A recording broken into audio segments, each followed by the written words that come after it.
Hey guys, and welcome back to Battlefront Updates and another episode of Star Wars Battlefront 2 Top 5 Plays. This is the second episode that will be featuring the Battlefront 2 clips from the beta. And if you still have some clips that you haven't submitted from the beta, feel free to send them in through the link in the description below. But I do have all the episodes up until I'm back from vacation, pre-recorded, so I won't be able to check out your clips until about 2 weeks from now. And also a quick mention, don't forget that I'm running a giveaway together with Elgato Gaming. They were kind enough to hook me up with 2 HD60 capture cards this month in celebration of the beta, so if you're interested in winning any of those two to help you capture gameplay when the full game is out, feel free to check out the link in the description below. But now let's jump straight into it. Starting off, we have DartSmiler, who shows that the Heavy is actually a pretty good class. He gets a 8-man streak in total with the LMG, but I think the part that I liked the most was when he used his sentry and actually managed to get 4 kills with 1 use of the sentry. Usually I feel like you just pop the sentry, you kill one guy and then you get shot down,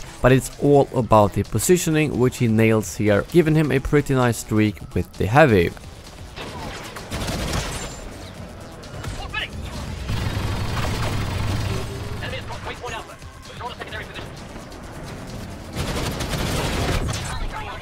And moving on to the number 4 spot, we have Hearst II, who has some very nice flying skills with Boba. He's on the hunt after Rey, and as you can see, he seems to know this map in and out because he's able to fly sideways through the windows without even looking.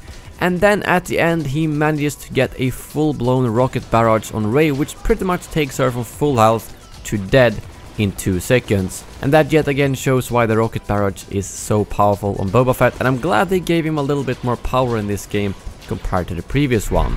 On the number 3 spot, we have Paul John, who destroys 2 heroes by himself as a specialist. And yes, of course, he's using the EE4, but he pulls off the perfect combo, shocks them with a shock grenade, which allows him to sneak up from behind and completely obliterate them with the EE4, while they are clueless to where he is. If they would have just turned around and shot him, he would have been dead in 2 seconds, considering that he has 100 health, but he pulled off the perfect nuke, taking them both down as a normal infantry, which is always impressive.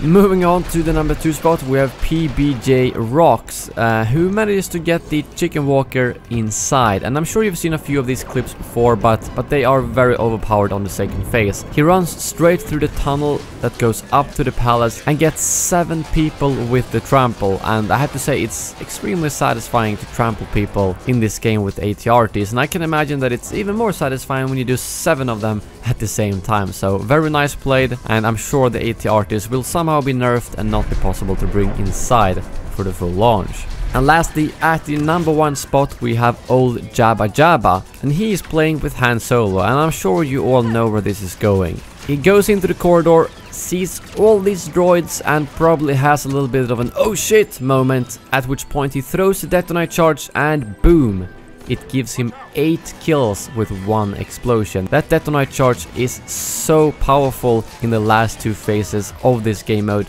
And same thing as with Boba, I'm glad they gave him a little bit more power, especially since the heroes do die a lot faster. It's good that they've made them more offensive. But that brings this video to an end. As always, a massive thank you to Elgato Gaming for sponsoring this series and allowing me to give away some capture cards to you guys. If you're interested in any of their streaming or recording products, you can find links to that in the description below. Thank you very much for watching, and as always, may the Force be with you.